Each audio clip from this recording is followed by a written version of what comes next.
Hello, everyone. Welcome to Place at the Table. I'm super excited to be talking to Rowan Reyes today. Just cannot wait for them to share a little bit more about their life, their world, their art, their mothering.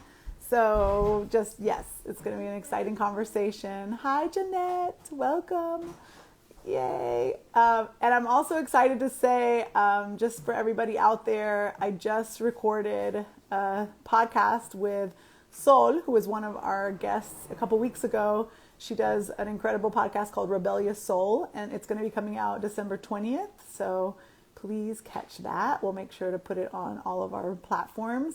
I also have lost my tripod, so I'm going to be doing a little wiggling today because I cannot set up my camera. I'm going to be holding it for the whole entire moment in time. So bear with me, and I'll try to get it together for next week. And yeah, just being able to make sure that if you have missed any of these Place at the Table conversations, they all exist on our IG live TV. So it's going to be an amazing opportunity to catch up with all these beautiful, incredible conversations that we've had. Super excited to have Rowan joining us right now. If our internet is for, yay! There you are. I'm here. It's real. It's happening. Real. I'm so excited. Yay. Me too. Excuse me. So I was just sharing that, this is one of our last ones in 2020 that we're doing. Oh, wow. So excited to be closing in the year with you, and also closing this year, period. Word. We're all ready to be like, peace out 2020. Love done. You and goodbye. Minus the love you. Just trying to keep the love with it. Yes. No, and there are, we'll talk about this too. There are amazing things that have come out of this year for sure. And with that said, I think we're all really ready to move to 2021. 2021 Absolutely. Feels like an exciting moment in time. Absolutely. So first of all, welcome to Place at the Table. Thank you. Like I talked to you about already, it's about a conversation that feels nourishing, uplifting. My goal is that we move with the energy and flow of where the conversation takes us. Yes. And that, there's going to be things happening around me. Real life happening. But we're trying to keep that to a minimum, right, guys? Yes. And I will say that, for people who are listening, if there are questions or comments or things that you want to say or share, please do.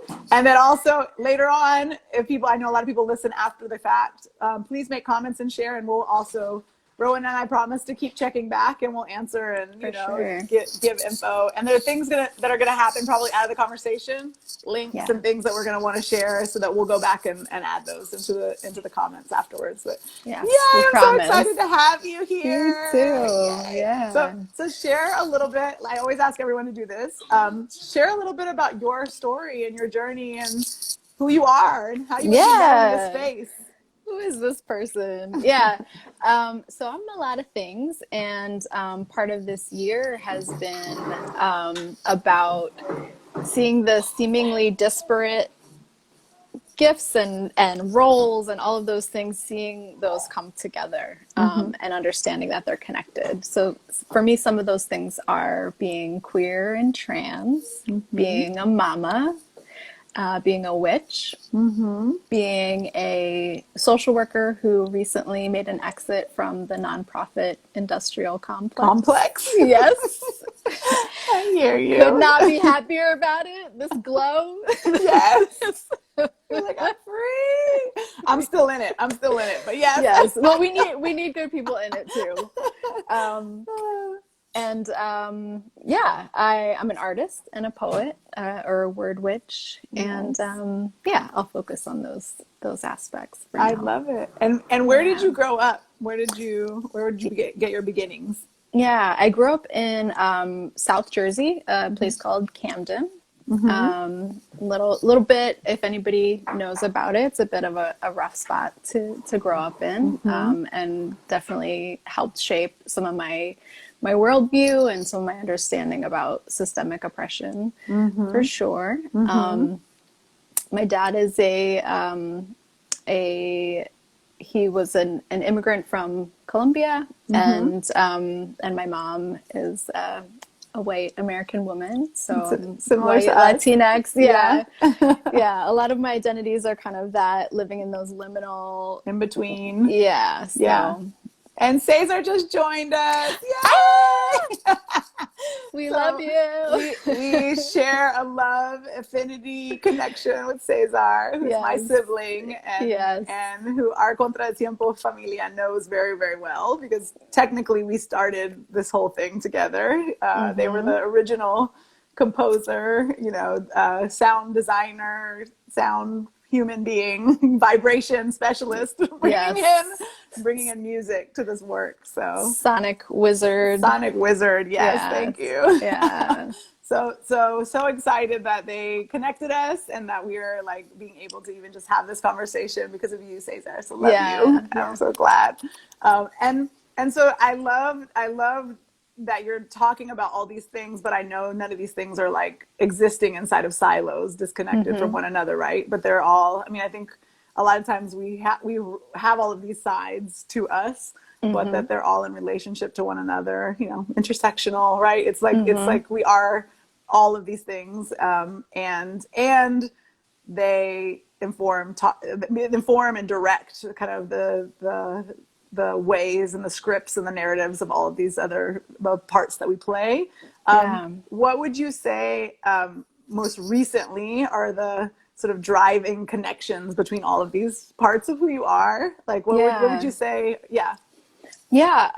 Well, I think I don't think I mentioned this in my first answer, but just identifying as an activist and finding a rub in how much I could be authentically in my integrity as an activist and still inhabiting the nonprofit world. So I think that's one of the more recent choices that I've had to make. And then along with that, the spirit. So as a witch, that's like the spiritual thread, and also the creative is deeply connected there. And finding that if there's work or a role that asks me to put my spirituality or creativity aside, then there's this splitting that isn't life-giving. So it's my activism and integrity, like alignment between what that means, that I'm not like an activist when I sign off of Zoom for the day or in my off hours. And it's funny because for us, it's like we're not only an activist inside the work, right? But that you actually are still an activist when you sign off of when you sign off of the work, because I think that's something that we as a company, I think, are working on right now. Is like, what does that activism look like to live, breathe, be like, and not just be a part of quote unquote work that we do, but that it's who we are, like. And that also, I mean, I'm curious, and I know we were feeling that a lot, and I'm going to speak for myself. I was feeling that a lot in the election because because of the rules of being a nonprofit and not being able to actually have party affiliation or, speak to a specific candidate or, it was feeling very almost oppressive to like that there was a realization of how the system was set up to keep those of us who are actually doing social justice work inside of the nonprofit industrial complex, how we're actually signing on to being silenced in a way that makes no sense for the work that we do. So, I mean, we were finding all kinds of other ways to be, saying exactly what we think and believe because it's the values of our work. And there were specific people who were in alignment with those values and specific people who were not. And like that thing. However, like I'm curious, is that kind of what you were thinking, or is it something even additional to that? Not connected to party politics. Yeah, I mean, that definitely was a crystallizing point. But even more than that, it was with the uprising this summer and the movement for Black Lives that it asked all of us to, I guess, decide which the old folk song, like, which side are you on? Yeah. And it was really revealing, where people were, who had skin in the game, and who was willing to say the uncomfortable things or take risks. Yeah. And in the nonprofit sector that I was a part of, the approach was still very much from carceral feminism kind of approach, where the understanding or the belief that we do need police, and we have to make nice with them, and the conflict between that works well particularly for white feminists, or white women, or other white folks, and that's a whole different situation for BIPOC folks and trans folks and queer folks. So coming up against that, it was really that, even more than the election, although those are tied, of course. Absolutely. That it felt like a question of, now this is a real integrity issue. And it was time to go. It's inspiring to hear you commit to that integrity, and that is actually, that's the direction that we all need to be moving in terms of what's going to actually make a difference. People not staying in spaces where they're uncomfortable and not in integrity, but staying because of either convenience or, the feeling of, okay, like, is like weighing our integrity against anything. Honestly, isn't the integrity piece is like the most critical, the critical piece. And I also, do you, because I know you described your background, Colombia, and also very much connected to white America, New Jersey.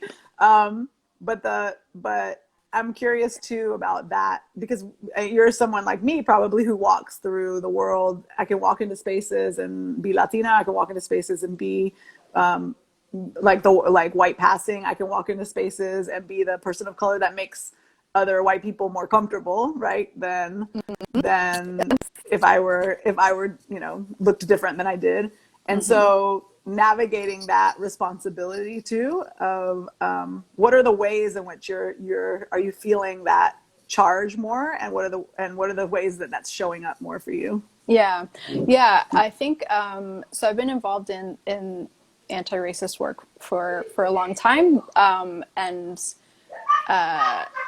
the way that I have to engage with my being biracial is just understanding that even though that's true, the world reads me as a white person, and that all the privilege and what that means in white supremacy. So really approaching the work as separate from like my own personal understanding of my cultural heritage and what resonates for me and the food that I love and the who my family is. So just understanding that to try to escape into other aspects of my identity can be a way of distancing myself from the privilege that is afforded to me. So really, I think claiming the discomfort of whiteness. I'm a part of this. Like I'm a part of the problem. Yeah, absolutely. Even while I'm trying to actively be anti-racist, I'm still dismantle it. Yeah, I'm still part of the whole system. I can relate to that so much. I mean, I started a company literally that was Black and brown. I mean, from the beginning, we were about sort of creating a space for us to even be willing to, and not willing, be accepted as mattering or existing, and inside of a field that for many, I mean, pretty much for my entire life said that we didn't matter, or the forms that we did and the work that we did and the ways that we moved, it wasn't legitimate. And then being in this world right now, in this moment in time, needing to actually like acknowledge the deep privilege that I have as a white passing Latina, being inside of spaces of, very much identifying as a person of color my whole life, because I was always told I wasn't white, growing up. I was like made clear that I wasn't part of that club growing up, but also knowing that like I've also had a college education, moved through many systems where I am white passing, and like acknowledging that, and not only acknowledging that, but using it as a way to, to shift the direction in terms of like both where this organization goes, but me personally too. It's funny, the next piece that I'm thinking up right now, or like in the conjuring process of, is called Azúcar, and thinking of it as a piece that's really, originally when I was thinking about it, I was thinking about just all of the layers of sugar, right? All of the layers of sugar and colonization and both our history in slavery, but also our history in using the poison, the toxin of sugar to push down specific people in our society, and poison specific parts of our community. But then also looking at like, oh wow, this is actually an opportunity to really talk about whiteness, whiteness inside of like, whether you even look at it in sugar, and there's like the different colors of sugar, right? And what white sugar, like refined sugar does, but like, but also that this is actually an opportunity to confront some of that stuff that I feel like like you said, it hasn't been something that I've claimed because for many years I didn't think I was allowed to, but also now kind of like coming to terms with, no, it's in order to actually break this down, I have a really pivotal role in being able to both speak and listen about it. So thank you for that. Yeah, and part of it with the integrity piece that I was mentioning before, it's also understanding that it's my privilege that allows me not only to hold the position that I held, and the formal education that comes with that, but to be able to exit and to have access to particular things or support. So it's no shade to folks who are having to stay somewhere to survive or to do the thing at the same time. So so I wanted to mention that. And so completely and totally like changing course of the conversation is witchery, because I'm very interested in talking about this piece, both just personally, but also I want to hear about like what was your journey towards like claiming and understanding that you are a witch. Whew. Yeah, it's a lot. So I grew up in a fundamentalist evangelical Christian home, child of a pastor, and was very much forbidden to explore anything outside of that very specific worldview. So your Colombian father was a pastor? Yes. Okay. So even like Latino fundamentalism, which is a whole otro nivel. It is a very specific culture. Wow. And so I was assigned female at birth. So to be, they understood me to be a daughter. So like the eldest pastor's daughter, there's like, when you combine that with patriarchy and misogyny, there's so much in what doing that well, being a good pastor's daughter, what that means. Yeah. And so it was a long process to coming to the place where I could even begin to chip away. to first to question that foundational piece, and then to find out what else there might be that spoke to me. So I remember growing up, I was, like I said, I was forbidden to explore anything that was even remotely mystical. Even like I wasn't allowed to watch the Smurfs. Like nothing, like I am telling you, like nothing with even like a unicorn in it. Like it was just, it was. You're like, it's the devil's work. Like, everything was satanic, because there was like the satanic panic that happened in the 80s too. So it was like, we were full on satanic. We were like communists, like. Oh my God, like we were the people that everyone was like, oh, I get it. Like, which is why probably we moved all the time. We wouldn't have been able to play together. Oh my gosh. So I bought in hard.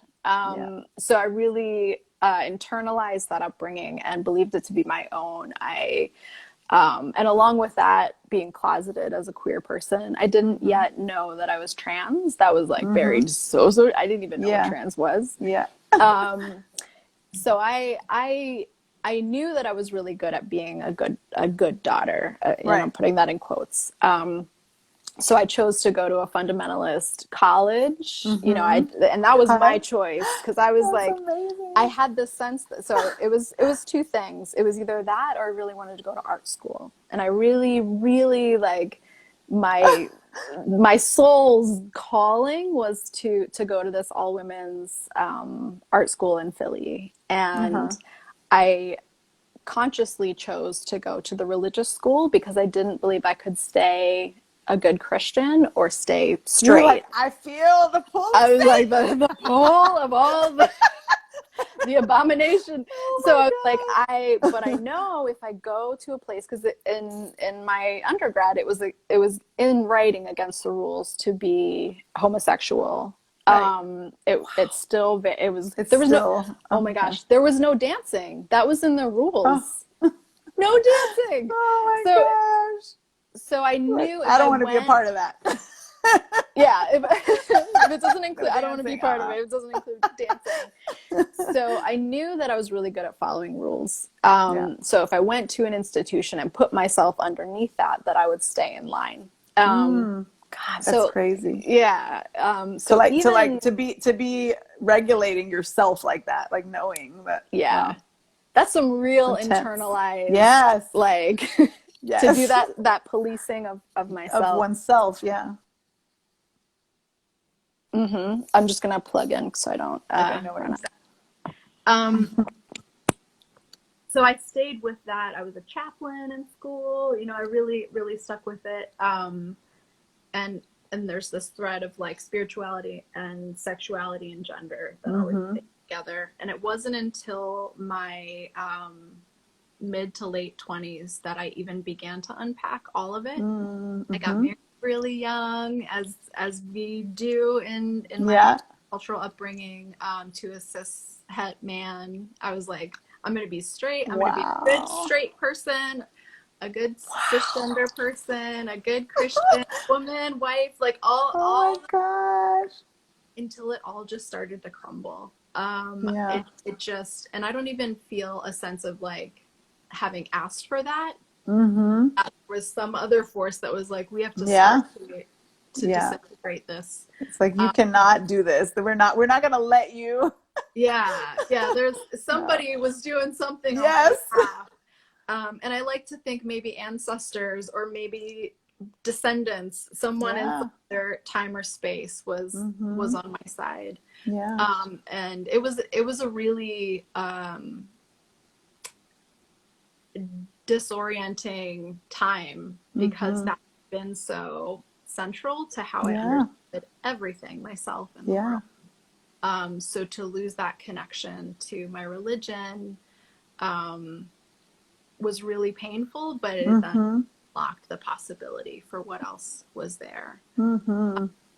And I came to witchcraft by similar ways that I came to understanding my gender and understanding my sexuality and who I am in general, which is beginning to listen to my intuition. And that was what had always been cut off. Like, for me, that lives in the body. And the religion of my upbringing and the worldview and customs and everything had to do with disembodiment. The things of the body in sinful and to be denied, and add in like the messages that people who are socialized as female get about body and food and all of that. Like, it's all about deny and smells and like curves and skin and all of it. And you're supposed to make yourself smaller, and so it was like reconnecting to my body and my intuition, and like what what stirs that as opposed to Yes. what had been planted in my mind. So Wow, it's so crazy to hear you speak about the power of the embodiment in that way, because our work is so, Contratiempo's work is so much about deeply connecting with the body as a place of truth and as a place yeah, of liberation and as a place of power and as a place of finding your capacity to boldly take up space and be unapologetic in your life, right? And we have so many experiences as we've been a company for the last 15 years, and we've met, thousands and thousands of people where the experience, the over and over and over again, is like people saying, you know, I in this 30, 45 minute, hour and a half, 2 day retreat or whatever, I'm fine. I hear myself and feel myself and understand more who I am. mm-hmm. And that's exactly what you're talking about. It's like our access to, whether it's moving our hips, whether it's moving in community, whether it's like feeling like our spine for the first time, whether it's like releasing our neck, whether it's about like vibrating and shaking and finding like, how like shimmying for like Yeah, an hour or wherever, like in a class where you're literally, but the vibration is like taking you to another place. All of that is like, it's cracking open yeah, our society's like our society's interest to like hold us in control. And it's like, it's so beautiful. I mean, you're talking about it right now. That's yeah, exactly it. yeah, Shimmy. Yes, shimmy. Like yes. we're shimmy, like everything's possible out of a shimmy. Yeah. Yeah. So When you start moving your hips, things yes, oh unlock. my goodness, like the amount of crying that happens when people are just circling, like just twerking. I mean, literally just Yeah. shaking and moving your hips. It is, yes, shimmy the palate. I mean, twerk to resist. Yes, which is Yes. Shimmy the Savela. oppression away. Yeah. Yes. Black No, arts. really, it's incredible. So I love, yeah, I love that in some ways that was the cracking point, that moment of embodiment, or like not the moment, but like that journey towards embodiment. So Yeah. Yeah. And it makes sense love that that. they didn't want us to dance. That was Yes, written in the totally. rules, right? Like Yes, we are so much easier to control if we're disconnected from our bodies and therefore our intuition. yes, And yes. that for me became so up until that point, my decisions and what I believed and everything came from these extrinsic forces, the Mm-hmm. father, the God, the father, the Yeah. father as government, like all Holy these Spirit. all Yeah, things. yeah. And so once that was all stripped away, all that was left was my body and whatever existed inside of it. Mm-hmm. And so that's how I began to access like what actually is true for me And about who I am. what was that embodiment? Like, was it dancing? Was it meditation? Was it, what was the or was it sex? Was it, I mean, what was, I'm curious, like Yeah. what, Oh, what, well, I was what still cracked waiting. you open? I was still waiting till my wedding night for sex because I Wow. was a good pastor's daughter. But for me, initially, it was yoga. Okay. And that, which was something I also was forbidden to do. But it was like, so at that point, I hated dancing because it was so disconnected from my body. Mm-hmm. I love it now, but it felt so unnatural to Yeah. move in especially in an unscripted, unchoreographed way. Mm-hmm. I don't know how to do that. Yeah. this, Yeah. is, this is bizarre. But yoga was more accessible to me. And that was like the doorway for me to begin to start to heal some of that disembodiment That's and beautiful. dissociation and trauma. Mm-hmm. I am a yoga teacher as well. Nice. I was But like, gotten those pigeons. Dave, Right. the hip openers, they'll The hip unlock openers will some get you shit. there. Yeah, yeah. Wow. I like to love it. talk about that aspect of my work more rather than using the term yoga more as like embodiment. Yeah. Since I've come to understand cultural appropriation as a thing. Yep. But I didn't know that at the time. So that was the doorway, and then later, sex, like in a big way, but Mm-hmm. also just like sensuality, in a broader sense, like allowing myself to really savor the flavor of food, to really like, I didn't know until I was experiencing it how much I was lost in that control, in that patriarchal control. So like all of the sensory stuff. Yeah. But sex and sensual pleasure was really a huge doorway. And and I see that form of sensuality really intertwined with creativity.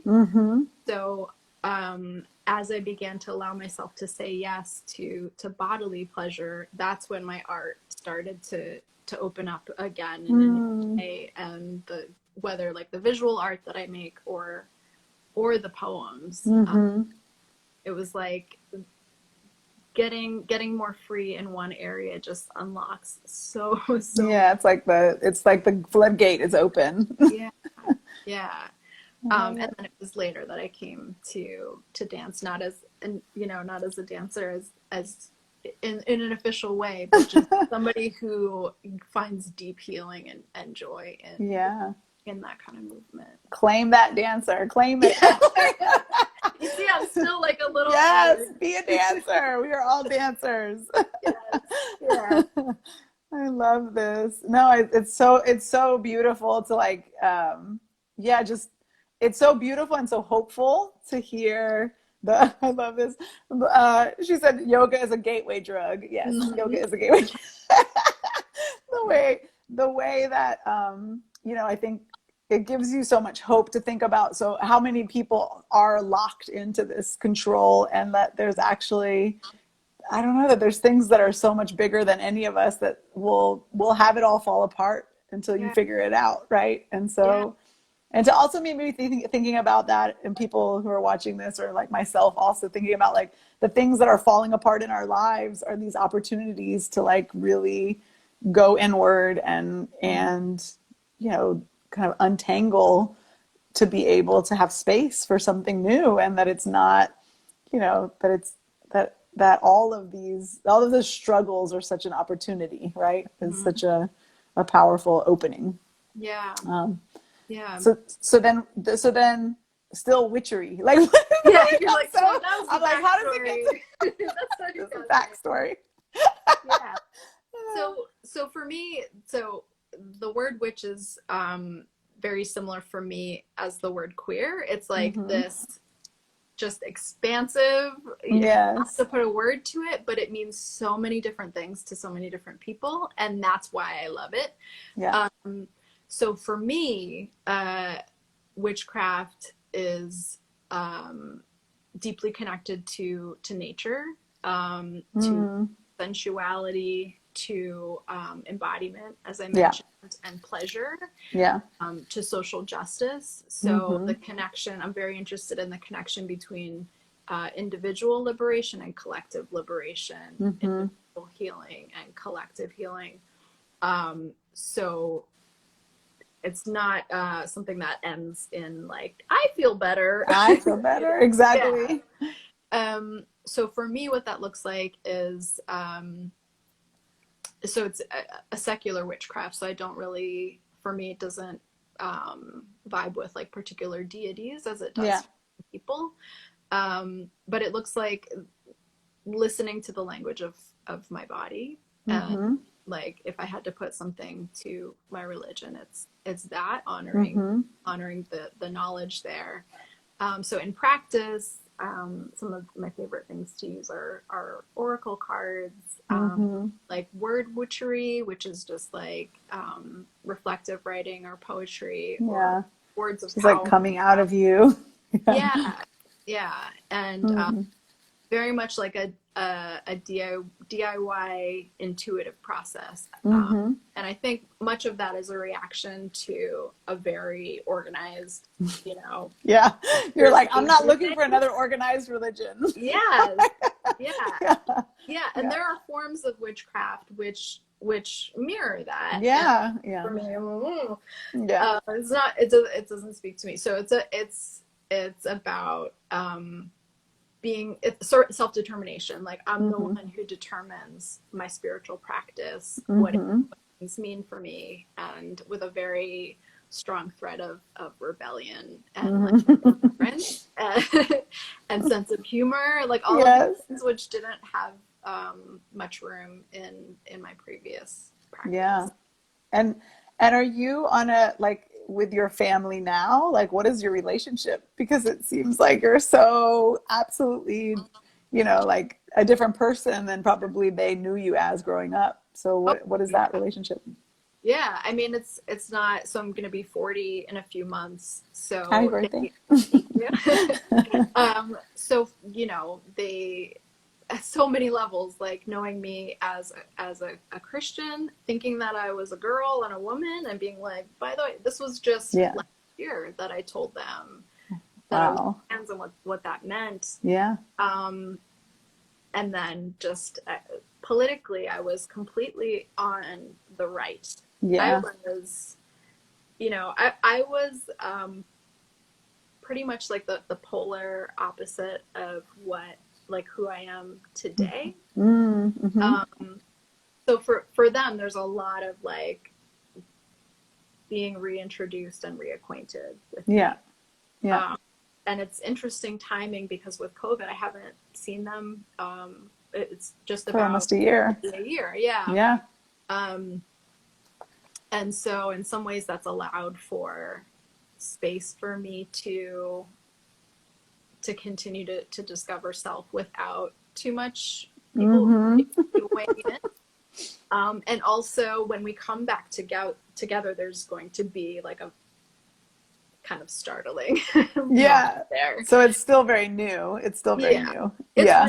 really fraught, which is why I've been leaning so heavily into the idea of chosen family. Mm-hmm. Cesar is one of them, Yes. and I was talking to somebody about transphobia and oppression, and how I was prepared for that aspect, how like coming out was strange in that I was like, I know I'm going to be opening myself up to Yeah. this brand new form of oppression. Like Yeah. when the world thought I was a woman and a girl, I was getting Yeah. this, then queerness, and then like, oh, so I was prepared for that. Yeah. What I wasn't prepared for was the community and the way that queer folks, but specifically other trans folks, have come around me. Just radically practiced that chosen family, that form of mutual care and love. Yeah. Yeah. I didn't know that in that way prior to coming out. So it's interesting timing with COVID and being without my bio family and finding this whole new experience of chosen family. I love it. And so I didn't even ask you before, are you comfortable talking about your kids? Your child? Yeah. Okay, good. Yeah. Okay.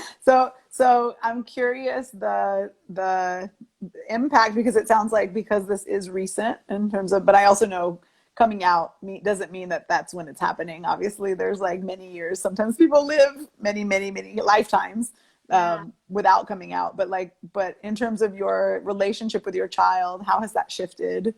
Anything? Yeah. I mean, one thing that I tell a lot of people is like, kids are so much more They really are. Yes. To just like expansive ideas and diversity Yes. in gender. Yes, they totally. don't have the hangups that we like. Some of my past work and some work that I still do now is like educational workshops around gender equity and gender liberation, and it is a struggle even for queer folks. Like there's so much to unlearn, and kids, if you get them young enough, and depending on how they've been raised, it's like they're just like whatever. Yeah. No, I have the best story. My 4-year-old is like, of course, like whatever. You say somebody's gender pronoun is blah blah blah. Tomorrow somebody's gender pronoun just changed, and they're like, fine, whatever. They're like, and they get it right, and they never get it wrong. Like literally, like he's so clear. And my husband, these are people in our family, right? Will like Yeah. continually get the pronoun wrong. And my 4-year-old's like, what's your problem? Like, this is the correcting him and just being like, get it together. Like, Did you get this guy? Yeah. it's so great. Yeah. It's like when they're, you know, when you realize how embedded and ingrained these bizarre rules that are completely arbitrary and not in relationship to reality are just like imprinted on our brains and our beings. It's powerful. And it's developing new habits, right? It's like, at least in terms of I'm speaking specifically around pronouns, right? Like when someone in your life shifts and is using a different pronoun, it really is. It's about like making an effort to like have a new habit, like practice a new habit, right? To like get into that place. Well, this is also because you said you do this kind of work too, and I'm interested because this is probably also connected to parenting. I mean, it's all connected. Yes. But with Contratiempo, we found, it was about 4 years ago, maybe. I'm gonna I don't know. It seems like lifetimes ago. What is time right now? What is time? But we were on tour a lot, working with the university students, and we kept finding inside of our classrooms, we were already saying, okay, people, introduce yourself, say your gender pronoun, just, you know, to create space where everyone felt included, and people would say they them, or they would say, you know, somebody who you thought was somebody would say something else. And so and then we would find that some of our dancers were having a hard time, some of our company members were having a hard time like gendering people in the way that they asked to be gendered, even though we were asking. And it was like, okay, this isn't helpful, right? In terms of creating a safe environment, but also like what's underlining that and what do we actually need to do. So we as a organization were like, okay, we need to do some work around this, and brought some people in to like help kind of unpack some of this. And we hadn't had anyone who identified as non-binary or trans inside of our work at that time, but we're kind of starting to try to do this work. And then it's funny because then someone who identifies as non-binary and trans showed up and became a part of the company. And so like once we kind of created space for that, which I thought is always such a beautiful example of if you lean into learning and lean into undoing some of these patterns, then you all of a sudden like open yourself up to people showing up in a way that is like that weren't ever feeling like invited or included or able to even show up. But that also, even if you feel like you're so open-minded, that there are so many things that need to be undone, unlearned, relearned, remarried. You know, like it's like, I don't care how progressive you think you are, like everyone needs to be doing this work, right? Like no matter who you are. So anyway, I'm curious about that in terms of like both mothering or parenting, but also like how you're because I know you said you're doing that work also with other families and parents and I mean, it's I think it starts with like acknowledging because it can be scary for people to broach the topic, whether it's like white privilege or the way that we've internalized the gender binary or those things. It can feel really intimidating and defenses can come up. So just acknowledging the fact that if you've grown up in this culture and in this sense I'm speaking to like in the US, because that's where we are right now, that you've internalized this shit. Like, one of the ways that I talk about this and other forms of oppression is like existing in a place that has a high content of smog, air pollution. Just by existing there, you're taking it in. It's becoming part of you. That doesn't mean that you're you know, this isn't about like if you're woke enough or if you're a bad person. This is the state of things. And we all have unlearning and decolonizing and all of that unpacking to do.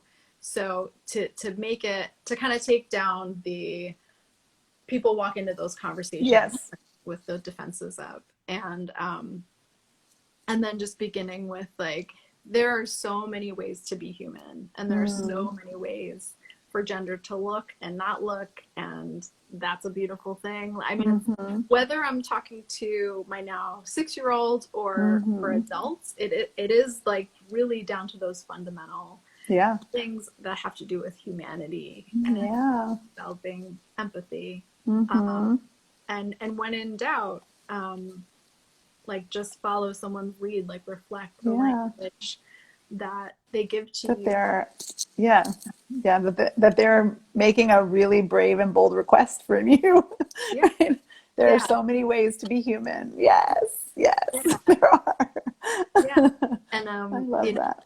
Something that really makes it feel worthwhile as far as parenting is in my, they're like raising a very young child and coming out as trans and in a lesser sense queer at the same time, opened up conversations that maybe wouldn't have been happening with them. And things like when they were 4, somewhere around 4, they asked me if they were a boy or a girl. And having the conversation that like, you can let me know. You can let me know, And you can be neither, and you can be both.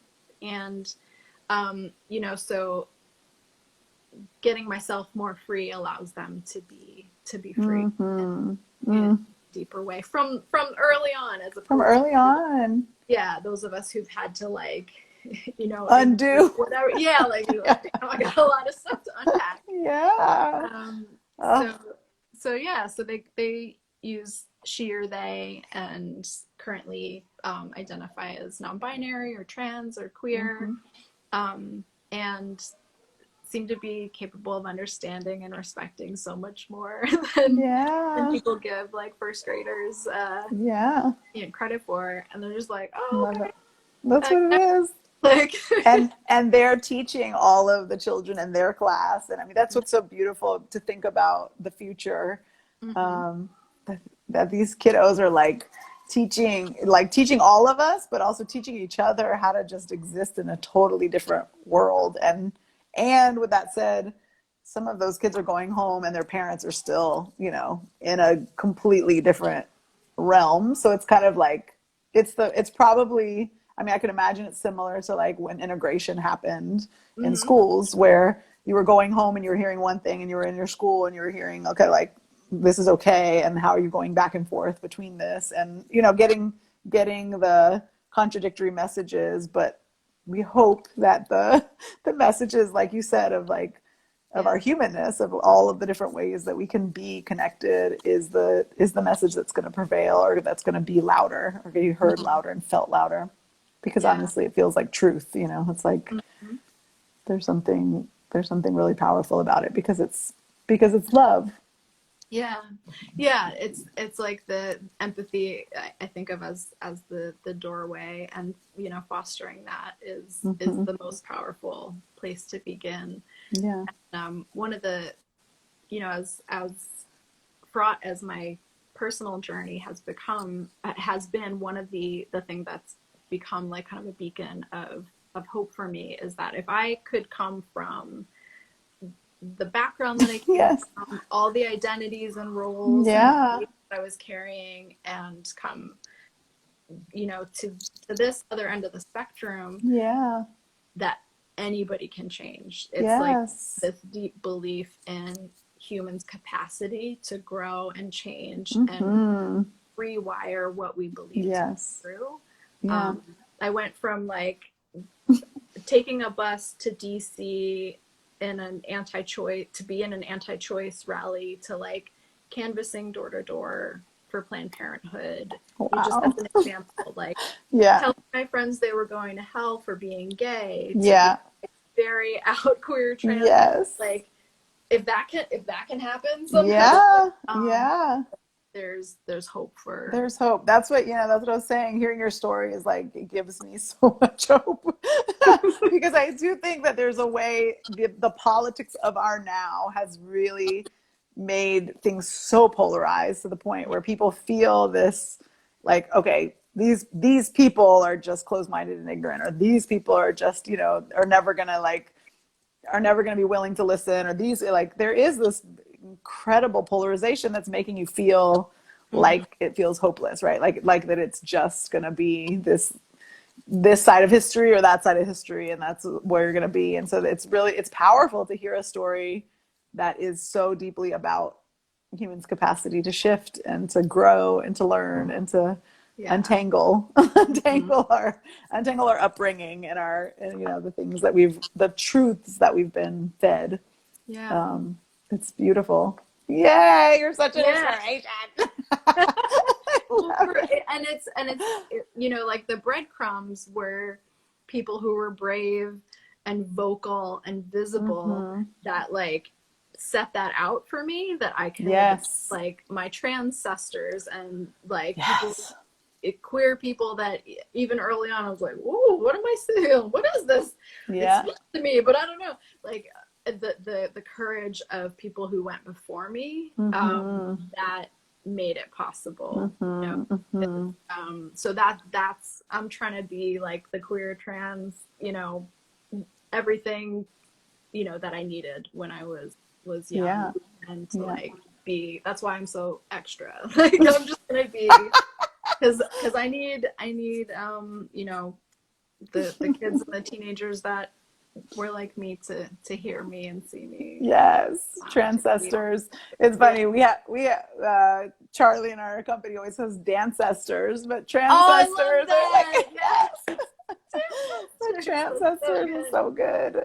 Well, and there's, I mean, I think also the amount of, I know for myself, right? Like having a sibling who also came out to my family, not recently, like within the last couple of years, but having a niece, like having people in our family who are trans, who are queer.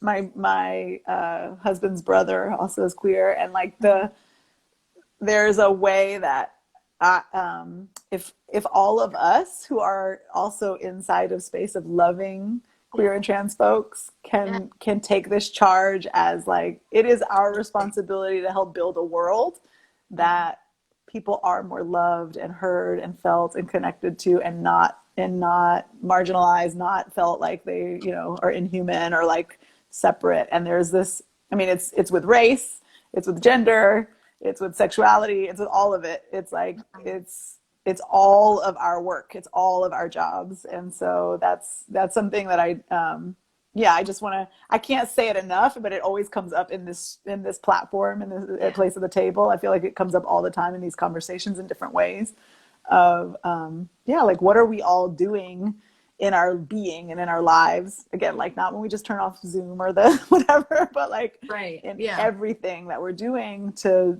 create a future of more love and more connection and more acceptance.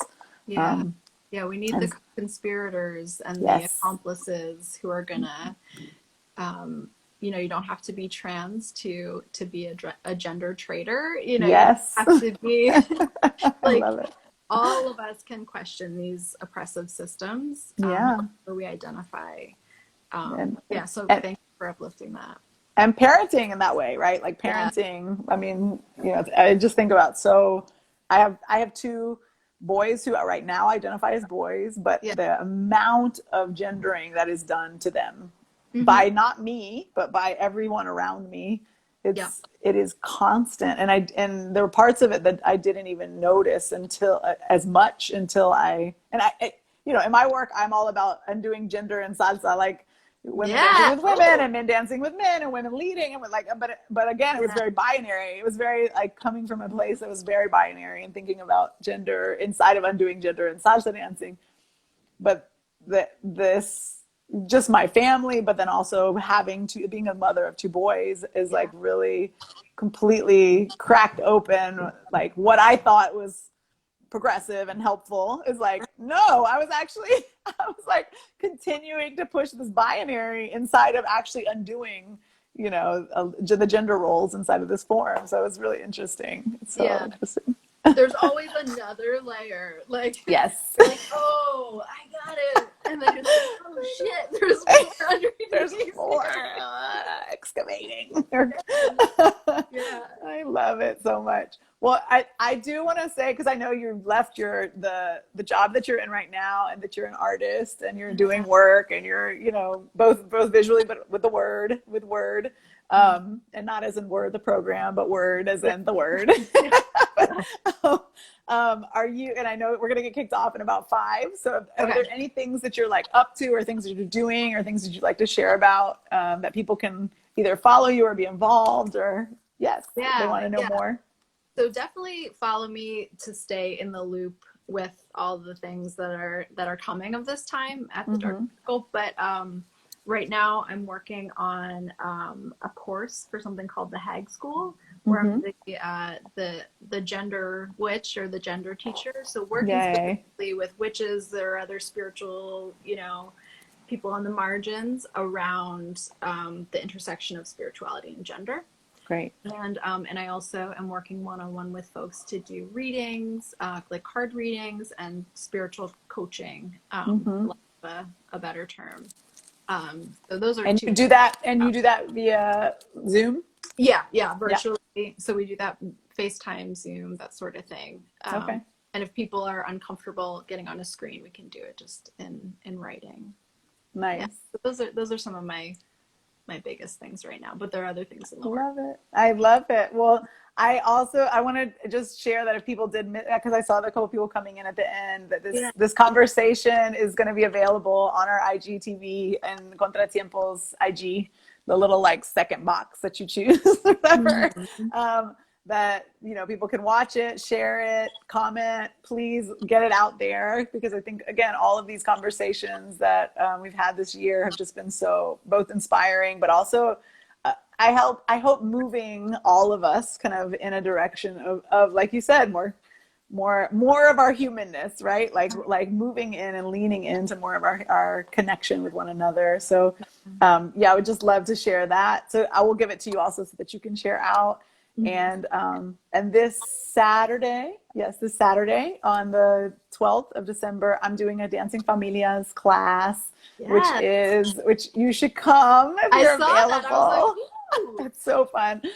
They're these they're radical joy sessions where we start by sharing with each other what we're grateful for and what we feel deeply connected to, just so that we get to know who's in the space, and then we proceed to dance and improvise and break down and get down and move our hips and move our chests and move our spines and just move together in community. And then we create a little bit, we improvise, we use our screens to play, we choreograph some hugs. If you're with somebody, and if you're not, you hug yourself.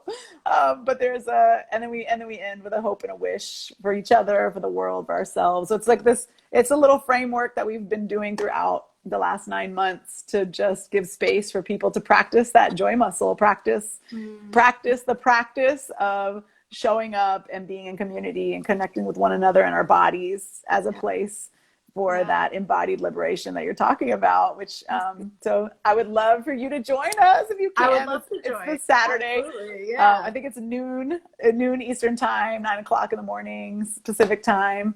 It's free. Anybody and everyone can join us, and then you can bring your families, but people come who have kids and people who come don't have kids, and then sometimes kids show up with themselves. Like just parents parents were like, go hang out with Ana Maria for a little while. go find some medical joy. I love it. I love these. We have kids that show up, and I'm just like, hi guys. And then we also are going to be having another conversation next week, and I'm completely blanking out who it is, but we'll put it on our. This is what happens. And then there is a Rebellious Soul is a podcast that I just did with Sol, who's one of our guests from a couple weeks ago, who does Isla Urbana. It's a rainwater nonprofit that harvests rainwater for people to have running water in their spaces. So she does this incredible in their villages and towns and cities, and she does this incredible podcast. So we just did that. It'll be on the 20th. So those are like a few things that we have going on, but just thank you so much, Rowan, for being with me and with us. Thank you. I appreciate you, and just acknowledge you for all all of the incredible truth seeking and telling and being and creating that you're doing. So the world appreciates it, and we appreciate it. Thank you. Thank you for getting people to shimmy the oppression away. Yes. All right. So much love and light. Have a beautiful day. Thank you. Ciao. Bye. Bye.